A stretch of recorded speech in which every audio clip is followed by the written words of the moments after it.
The 14-member squad has been announced for the two T20 matches against England to be played on the 19th and 20th of February. Shoaib Malik will captain the team in the first match before Shahid Afridi takes over charge from him in the second match after his two-match ban expires. In the absence of a selection committee, Chairman Ijaz Butt headed the meeting for the selection of the squad.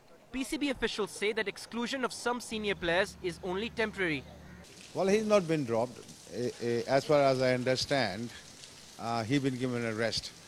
It's only two games there for 2 days, you can see. So one boy played the last test match in Australia, and then he played one 2020, I think. So I think it's fair to give other people just to see how good they are. God forbid any injury come to any player. If you don't have a backup, what are you going to do about it? Under-19 coach Ijaz Ahmed will be the batting and fielding coach of the team in the absence of coach Intikhab Alam, while Yaver Said will be the manager of the team. The squad includes openers Imran Nazir and Imran Farhat, Khalid Latif, Umar Akmal, Fawad Alam, Shahid Afridi, wicketkeeper Sarfaraz Ahmed, Umar Gul, Saeed Ajmal, Wahab Riaz, Mohammad Talha, Abdul Razzaq and Yasir Arafat.